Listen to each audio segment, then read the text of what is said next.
우리 하나님의 말씀 받겠습니다. 오늘 우리에게 은혜로 주시는 하나님의 말씀은 구약성경 출애굽기 4장 10절에서 20절까지의 말씀입니다. 우리 함께 하나님의 말씀 큰 목소리로 받들어 읽으실 때에 말씀의 은혜와 능력이 저와 여러분에게 함께하기를 소망합니다. 출애굽기 4장 10절입니다. 모세가 여호와께 아뢰되 오 주여 나는 본래 말을 잘하지 못하는 자니이다.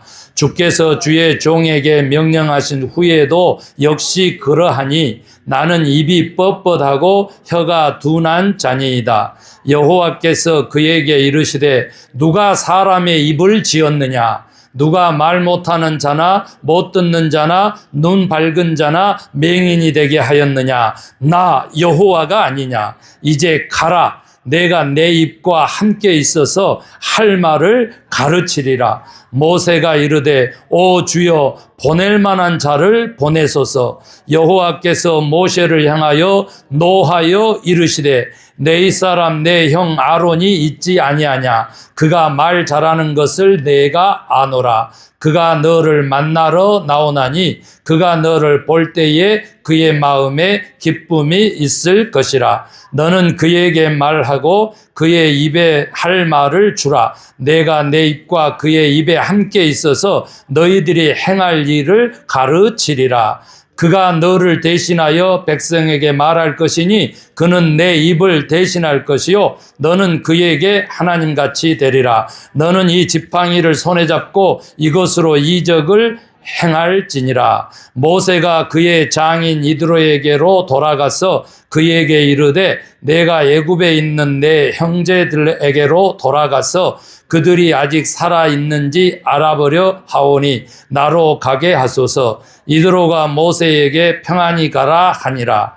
여호와께서 미디안에서 모세에게 이르시되 애굽으로 돌아가라. 내 목숨을 노리던 자가 다 죽었느니라. 모세가 그의 아내와 아들들을 나귀에 태우고 애굽으로 돌아가는데 모세가 하나님의 지팡이를 손에 잡았더라. 아멘. 성도님들 앉으시고 제가 기도하고 말씀 전하겠습니다. 하나님 이 시간 저희들에게 말씀으로 임하시옵소서. 그래서 오신 말씀이신 예수님의 삶을 우리도 본받을 수 있도록 이 말씀에 특별히 능력과 은혜를 더하여 주시옵소서.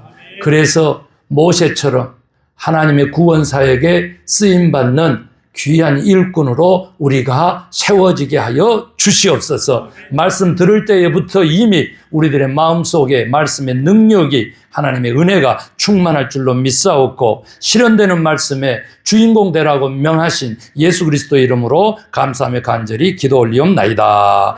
아멘.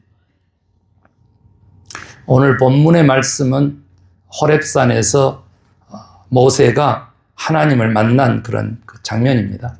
저희들은 지금 실현되는 말씀의 주인공 되자라고 하는 2026년 새해에 그런 우리 교회의 그 표에 중점한 말씀을 듣고 있습니다. 실현되는 말씀은 기록된 말씀 성경, 오신 말씀 예수 그리스도, 그리고 선포되는 말씀 설교가 다 이 실현되는 말씀을 향하여 있는데 말씀을 듣고 읽고 또 예수님을 믿고 계시는 우리 성도님들 모두가 삶에서 말씀대로 살아내는 그 역사를 의미합니다. 그래서 실현되는 말씀은 우리 성도님들이 말씀대로 순종할 때 이루어진다라고 하는 것이죠. 그래서 우리의 존재가 말씀이신 하나님의 자녀로서 바뀌는 유일한 길, 말씀대로 순종하는 삶이다. 믿으시면 아멘. 아멘. 그래서 오늘 실현되는 말씀의 주인공들을 오늘 살펴보니까 모세입니다. 다음 주까지 이렇게 가겠는데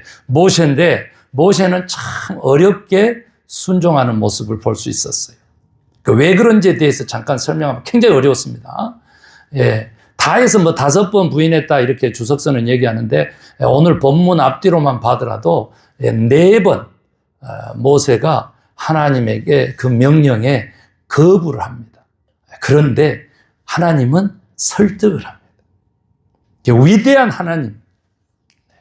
말 안 들면 그냥 즉각 이렇게 하는 게 아니에요. 아시다시피 우리는 조카 롯을 구하기 위해서 믿음의 조상 아브라함이 몇 번 기도했다고? 몇 번 기도했어? 5번. 간청을 합니다. 간청을.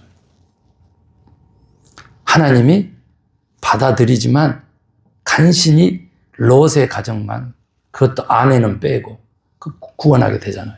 하나님은 이런 분이세요. 그래서 인격이신 하나님이시라는 거예요. 하나님 혼자 일하시지 않습니다. 사람을 통해서 일합니다. 오늘 본문에서도 그런 모습을 볼 수 있어요. 그래서 그런데 당사자 모세는 이렇게 실현되는 말씀 주인공으로 세워졌지만 매우 즉각 순종이 아니고 하나님에게 거부하는 것을 오늘 본문에서만 4번째 하고 있다, 이렇게 보면 돼요. 그래서 왜 그랬는지를 살펴봤더니 여러분 40년 동안 본인의 출생, 본인의 아이덴티티, 정체성을 잘못 인식했기 때문에 하나님의 그 부르심 앞에 이렇게 강팍해질 수밖에 없는 거죠. 어려웠습니다.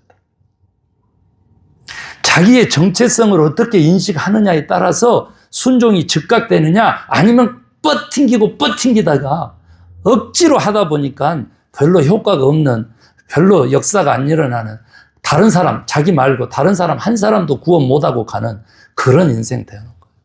자기 정체성. 그런데 오늘 우리는 우리의 아이덴티티, 정체성을 무엇으로 삼을 것이냐? 그랬더니 크리스찬의 정체성이다. 크리스찬 누구예요? 그리스도의 컷된 존재라는 거죠. 그리스도가 뭐냐? 한글로 바꾸면 구원자, 그 구원자의 겉된 존재라는 거예요. 그래서 구원하는 사명을 부여받은 사명자라는 거예요. 너는 구원받았다. 그러니까 구원해라라고 하는 신약의 말씀 명령대로, 그 약속대로 구원시키는 존재로서의 아이덴티티를 가지고 있다. 그런 소명, 그 부르심에 다른 사람도 구원받게 하는 존재로서 부름받았다는 그 자각이 우리들에게, 그 사명이 있어야 된다는 거죠. 이게 너무 중요합니다. 왜냐하면 모세 보세요. 자기가 왕자였다니까? 40년 동안 왕자야. 그러니까 어렵죠. 그것도 세계 최강대국 애굽의 왕자로서의 아이덴티티를 가지고 있었어요. 그러다가 그것까지도 괜찮은데 드디어 유대에 있는 것을 알게 됐고, 그래서 정말 죽었어야 되는 존재인 것을 알게 되고, 그래서 핏줄이 땡기는 대로 행하다가 사람을 쳐 죽이고 살인자가 돼서 이제는 죽임을 당할 위기를 맞이해가지고 도망자의 신세가 되었잖아요. 40살 때 비로소 내가 어떤 존재인가를 깨달았다는 거죠. 여러분 80년 신앙생활에서도 나 한 사람 잘 믿하고 구원받으면 됐지, 이렇게 자기 자신을 인식한 사람은 틀렸다는 거죠. 다른 사람을 구원시키기 위해서 나를 구원했다라고 하는 이 정체성을 모르고는 우리의 인생, 우리의 믿음은 아무것도 아닌 게 된다는 거예요. 여러분, 내가 어떤 존재인지를 깨달은 다음에도 모세는 하나님에 대한 인식이 없었기 때문에 유대인의 그 알량한 그 신앙심 내지 민족성, 그걸 가지고 뭔가 해보려고 하다 보니까 실패자가 된 거예요.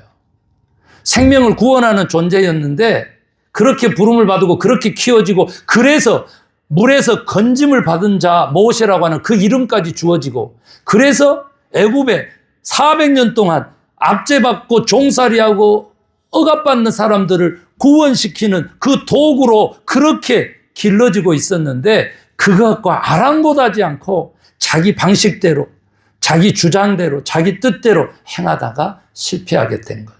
그래서 도망가서 광야 생활 몇 년 했어요? 광야 생활 몇 년에. 그렇게 잘못된 정체성을 인식하고 살았던 애굽의 왕자로서의 인식만큼이나 유대인으로서의 인식 40년을, 그래서 모세가 오늘 지금 본문에 해당되는 호렙산에서 하나님을 만나는 그 순간이 몇 세요? 몇 세? 80세에 80세. 예, 80세. 80. 그러니까 순종하기 어렵죠. 여기서 이제 80 됐는데 80 막 지났는데 너는 목사가 되어라. 복음을 들고 여기 교차로에서 하루 종일 피켓 들고 예수 천국을 하고 그 피켓 들고 해서 노방전도를 해라. 그러면 할 사람 어렵죠. 이해 간다니까. 이해가. 그런데 오늘요 본문을 이렇게 하나님이 설득해서 그런 위대한 하나님을 우리가 깨달으라고 이렇게 완고한 모세를 설득하는 그 장면 전에 우리 오늘 실현되는 주인공들이 우리 자신이라고 하는 그 정체성, 그 인식, 말씀대로 살아내야 되고 순종해야 된다는 그 인식, 그 주제에 따라서 제가 꼭 설명하고 싶은 게 여든에 호렙산으로 모세를 부르시고 현현하신 그 하나님의 모습은 불꽃 떨기로 나타나셨다. 여러분 혹시 아세요? 여기 사막이니까 또 캘리포니아니까 조금만 외곽으로 가서 산 같은 데 오르면 여러분 진짜로 불꽃 떨기로 미국 사람들이 불꽃 떨기로 파이어 트리로 부르는 놀라운 나무가 있어요. 실제로 우리 기도원 가까운 데도 있어요. 뭐예요? 나무 가지가 다 빨갑니다. 완전히 요만큼 빨개요. 나무 가지가. 그리고 또 이파리는 햇빛 받으면 반짝거려요. 그랬으니까 불꽃 떨기로 불렀을 것 같아요. 그래서 그것만 보면 모세를 생각하게 돼요. 그런데 가면은 볼 수 있어요. 실제로. 얼마 안 가도. 그런데 그런 나무들을 상상하면서 하나님이 그렇게 현현하셨다? 그렇게만 생각하면 안 돼. 하나님이 어떻게 현현했냐 그랬더니요. 모세야. 주여 여기 있나이다 그랬더니 너 선 곳에서 네 신을 벗어라. 신을. 여러분 우리가 다른 사람을요 가장 잘 이해하는 방법은 유대인들의 속담에 이래서 영국인들도 다 그걸 따르는데 뭐라 그래요? 신발을 바꿔 신어봐라. 걸프전 할 때 부시가 기자회견 하는데 그쪽에 아랍계 기자가 그냥 하도 엉뚱한 소리 하니까 신발 벗어서 던져버렸잖아요.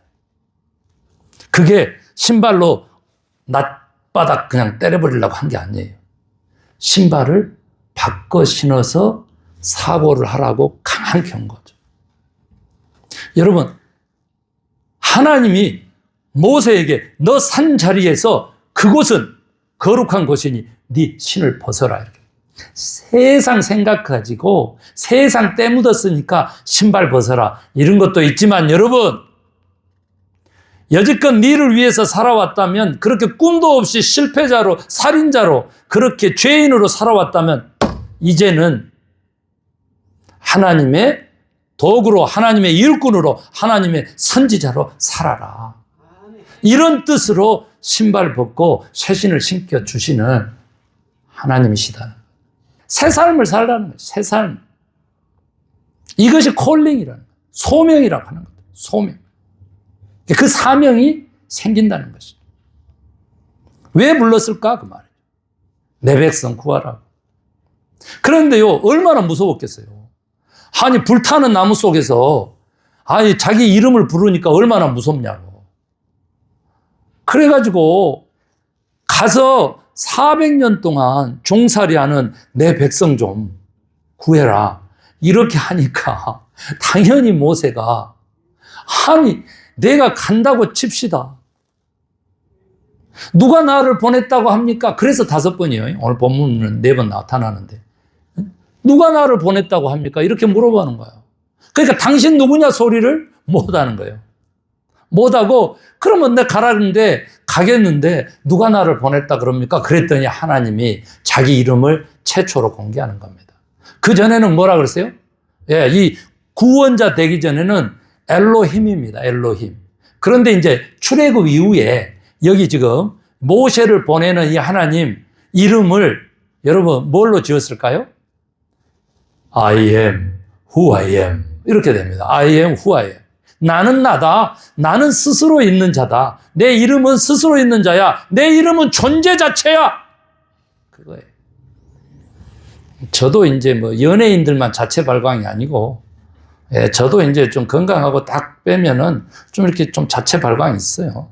그런데 하나님은 뼛속부터 시작해가지고 겉에까지 다 그냥 자체 발광이시지. 나는 나다. 나는 존재 자체야. 이렇게 말씀하시는 거예요. 그래서 스스로 있는 자, 존재 동사를 썼다고. I am who I am. 존재, 비동사를 썼다고.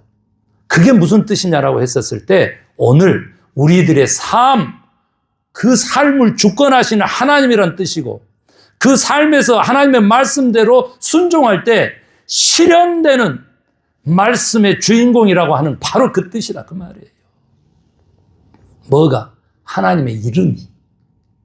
엘리야 아시죠? 엘리야. 너가 어찌하여 여기 있느냐? 그 질문만 3번 하나님이 하시는 거예요. 어디로부터 와서 어디로 가냐? 네가 어떻게 살아왔으면 앞으로 어떻게 살래? 그동안에는 무엇을 했으며 앞으로 무엇을 위해서 살래? 그 질문이 엘리야에게, 그것도 막 불의 선지자인데 아하방 그것도 부인 이세벨한테 이거 죽임당할까 봐 죽기를 간청하는 도망자 엘리야에게 하나님이 또 현현하셨잖아. 그러면서 뭐라 그러냐고. 그때도 네가 어찌하여 여기 있느냐. 그 질문이 뭐냐고요. 그게 존재를 묻는 질문이야. 네 존재의 목적이 뭐냐.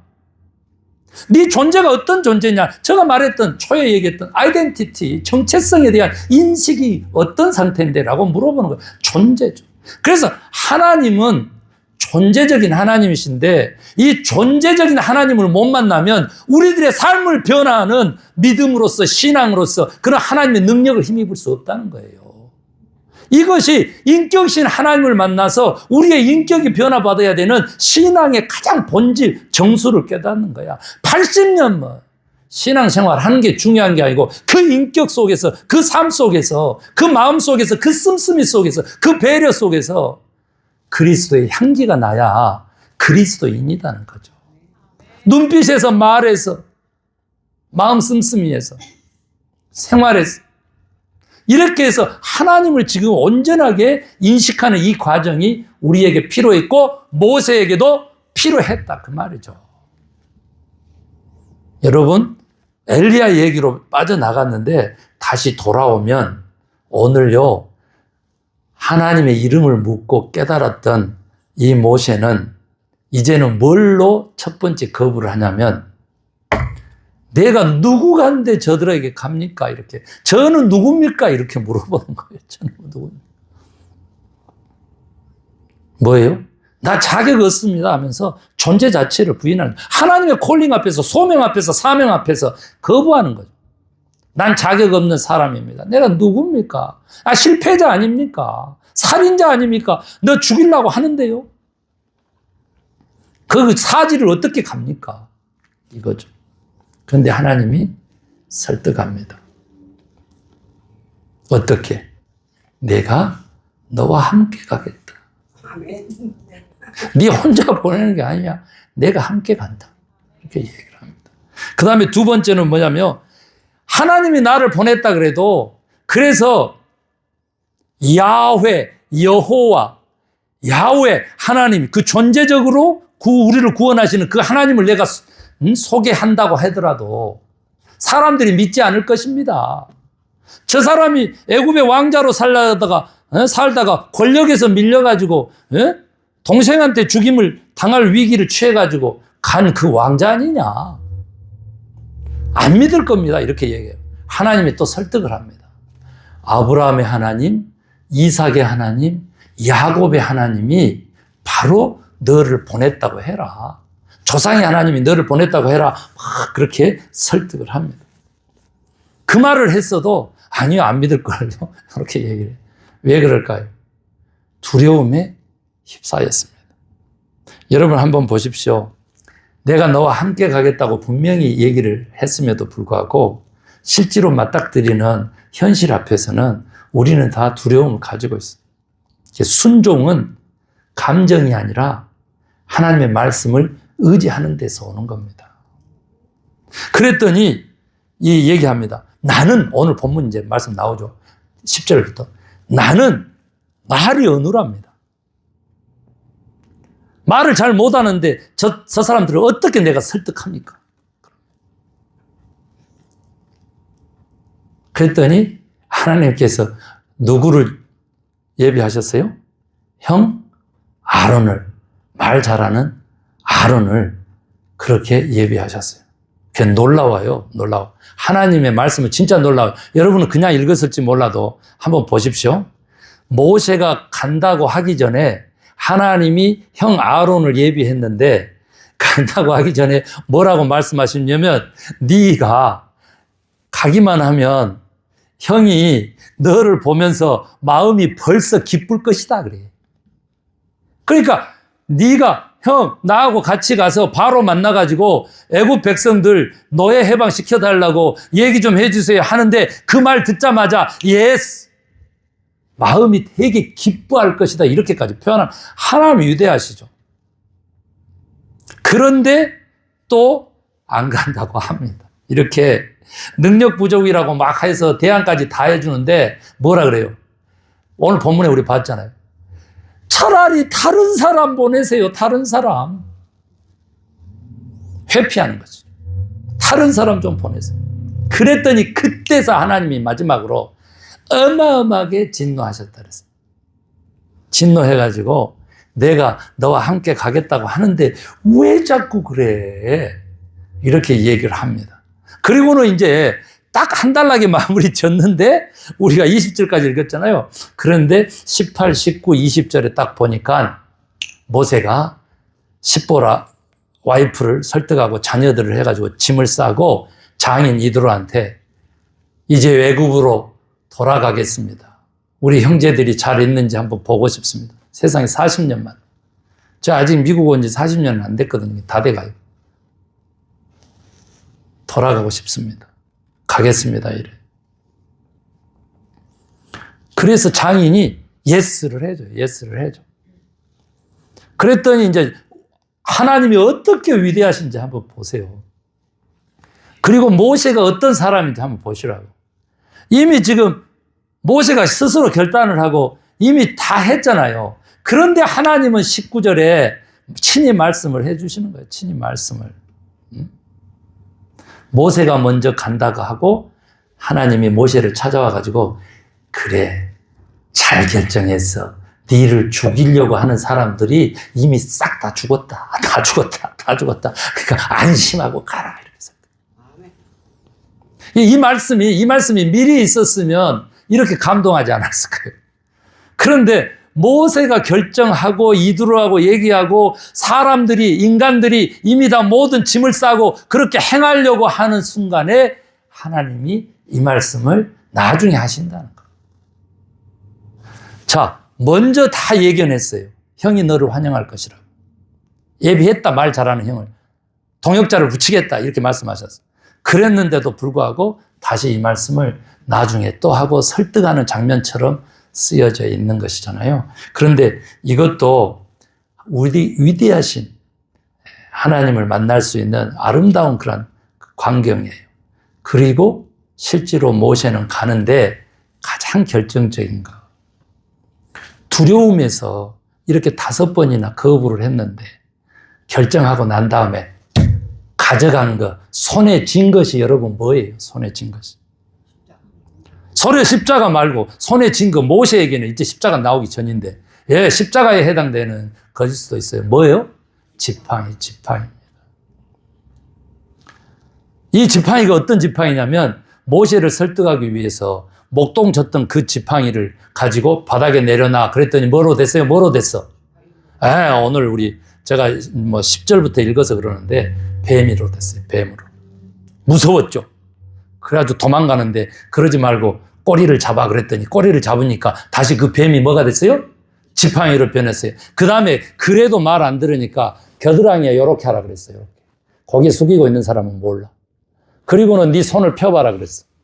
그랬더니 손이 어떻게 됐어요? 문둥병이 생겼어. 문둥병. 다시 겨드랑이에 집어넣었어요. 그랬더니 문둥병이 어쨌다고? 다시 나았게 됐어요. 그렇게 이것을 똑같이 가서 애굽의 바로 왕한테 가서 하면서 설득을 시켜야 되고, 지금 이스라엘 사람들도 너를 부인할 때 이걸 가지고 다 활용해야 되는데, 그래도 말 안 들면 나일강 물을 떠다가 땅에다가 뿌려라. 내가 그 물을 피로 변하게 하겠다. 그 무서운 경고예요. 애굽의 장자들 싹 쓸어버려서라도 네 사명을 감당하도록 하겠다. 그런데 여러분, 이 말은 곧 따라하십시다. 네가 아니라 내가 한다. 그 얘기하는 거예요. 그 얘기하는 거예요. 그렇기 때문에 두려움에 쌓여서 5번이나 거부했던 모세가 이런 결정을 하고 애굽으로 돌아가는데, 말씀에 순종하는데 무엇을 붙잡았다고? 지팡이. 하나님의 임재의 상징입니다. 이 모세의 지팡이에서 뭐가 난다고? 이 지팡이에서 인제서 뭐가 나? 뱀으로 변하는 게 아니고 싹이 나는 겁니다. 싹이 나는, 살아게, 이 죽은 지팡이가, 마른 지팡이가, 그래서 우리가 맨날 기도할 때 그랬대요. 마른 막대기보다 못한 저를 살려주셔서 감사합니다 그러잖아요. 우리 기도할 때, 우리 할머니 기도할 때 맨날 그 소리 들어가지고 마른 막대기보다 못한 저, 이렇게 얘기를, 기도를 하는데, 자기 정체성이기 때문에 우리가 조심해서 말씀을 사용해야 되는 거 아시는데, 여러분, 뱀으로 변했던 지팡이가요, 결국은 나무로서의 역할을 하게 되는, 싹을 틔우게 되는, 생명력을 회복하게 되는 십자가와 같은 놀라운 상징성을 보여줍니다. 하나님과 동행하겠다는 뜻이죠. 하나님이 네가 하는 줄 알아 이놈아, 내가 한다라고 하는 것을 드디어 깨닫는 거예요. 그래서 하나님과 함께해서 하나님의 말씀대로 행하기만 하면 하나님이 행하시는 놀라운 위대한 구원의 역사에 도구들이 돼서 실현되는 말씀의 주인공으로서 모세처럼 우리도 살아갈 수 있을 줄로 믿습니다.